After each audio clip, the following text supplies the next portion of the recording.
Olá, amores, tudo bem com vocês? E aí, preparados para mais um programa do Saipflix? Eu sou a professora Uratinai e hoje nós vamos estudar o descritor 24, que diz: reconhecer o efeito de sentido decorrente do emprego de recursos estilísticos e morfossintáticos.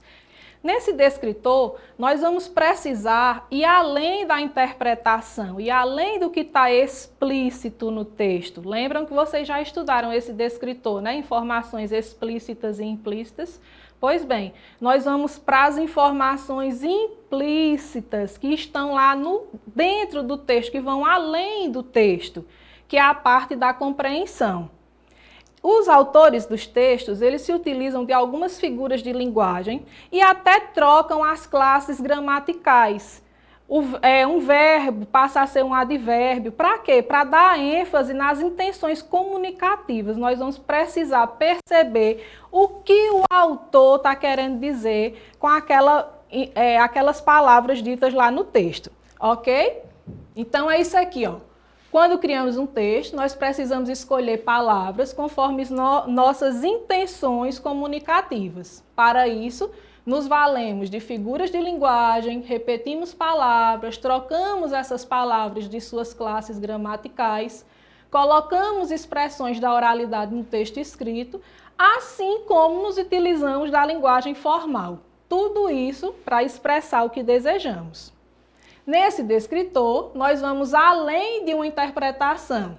Precisamos ler e compreender, e além do que está exposto.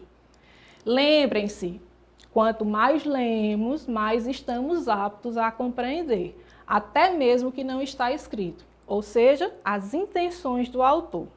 Vamos testar? Primeiro textinho, primeiros erros.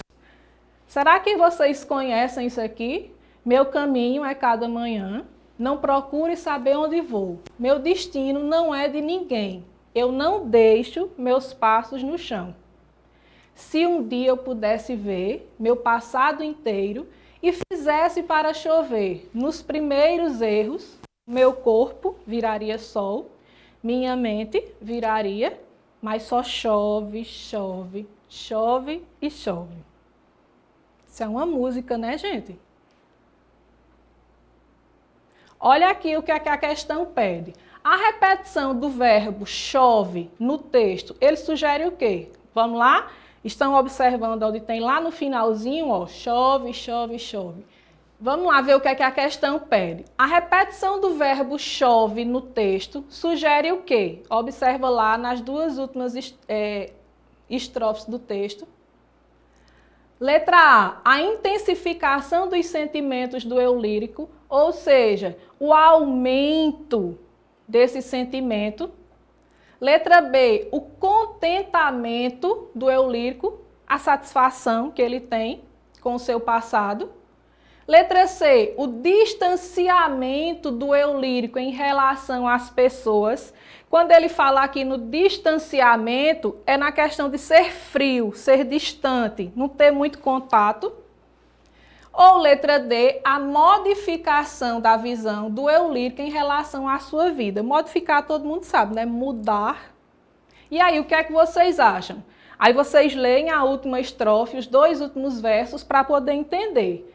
Vê que ele lá diz assim, olha, se um dia eu pudesse ver o meu passado inteiro e fizesse para chover nos primeiros erros.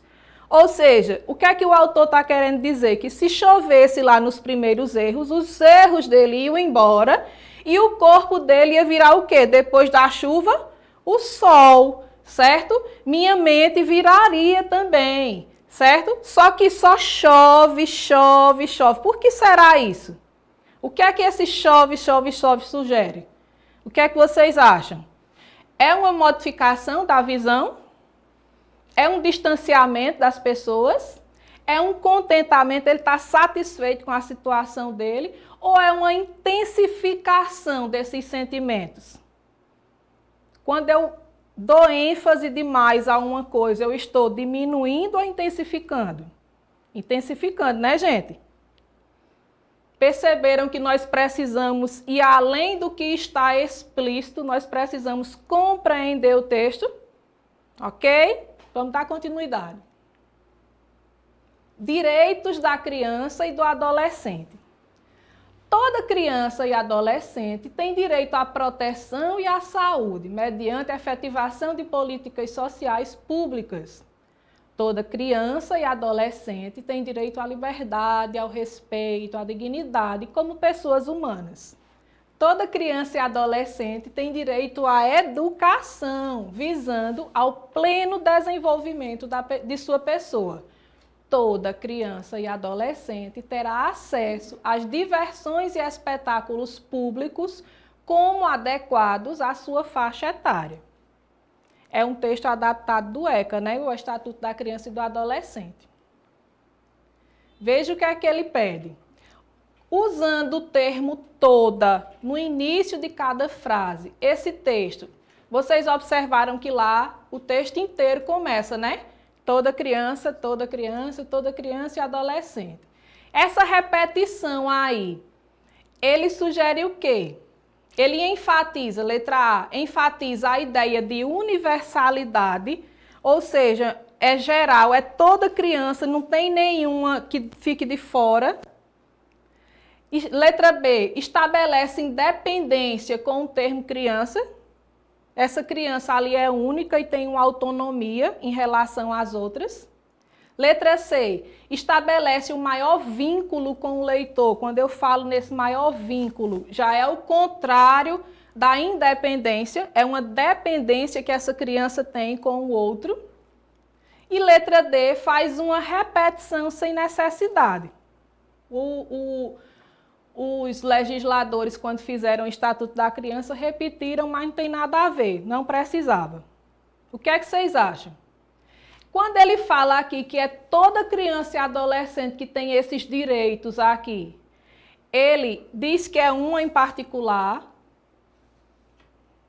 ele diz que essa criança depende de uma outra, ou não precisava repetir, ou ele diz ali que são todas as crianças, de qualquer raça, de qualquer credo. O que é que vocês acham? Dá a ideia de universalidade, né? É toda e qualquer criança. Como o ECA faz parte dos estatutos brasileiros, então no território nacional, toda criança, em qualquer lugar que esteja, ela tem esses direitos aqui, ok? Então a gente vem para a letra A. Terceiro textinho. O chá do blá blá blá. Era uma vez, no país de Afbey, uma triste cidade, a mais triste das cidades, uma cidade tão arrasadoradamente triste que tinha esquecido até seu próprio nome. Ficava à margem de um mar sombrio, cheio de peixosos. Peixes queixosos e pesarosos, tão horríveis de se comer que faziam as pessoas arrotarem de pura melancolia, mesmo quando o céu estava azul. Ao norte dessa cidade triste, havia poderosas fábricas nas quais a tristeza, assim me disseram, era literalmente fabricada e depois embalada e enviada para o mundo inteiro, que parecia sempre querer mais. Das chaminés das fábricas de tristeza saía aos borbotões uma fumaça negra que pairava sobre a cidade como uma má notícia.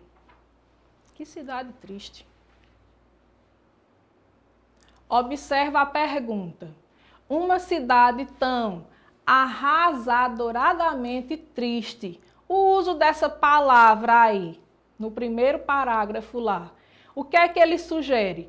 A intensificação de uma tristeza, era uma tristeza a mais, não era só arrasadora, ela vinha a mais. O empobrecimento da cidade, ele fala em pobreza aqui. A descrição do seu modo de ser, ou a crítica aos habitantes da cidade. O que é que vocês acham? Quando eu falo aqui que a cidade era muito, muito, muito triste, ela era arrasadoradamente triste. O que é que vocês acham? Essa palavra sugere o quê?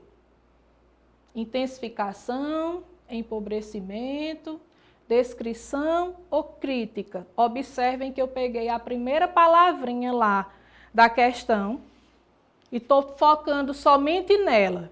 O que é que vocês acham, olhando só para isso aí? Ele está intensificando, ele está empobrecendo, ele está descrevendo a tristeza ou está criticando os habitantes da cidade? Isso foi feito no texto. E aí, vamos lá? Ele está intensificando. Observa que esse advérbio, ele surge do verbo arrasar, né? Destruir. Era uma cidade destruída. Quando eu coloco arrasadoradamente, eu troquei a classe gramatical de um verbo para um advérbio para dar uma intensidade a esse adjetivo ali. Então, a resposta correta é a letra A.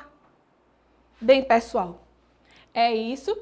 Eu quero agradecer a vocês por hoje. Espero vocês no próximo programa. Não esqueçam de curtir, de se inscrever no canal. E caso vocês não tenham visto os outros vídeos, clica lá na playlist que tem todos os vídeos do programa SciPeflix. Obrigada e até a próxima.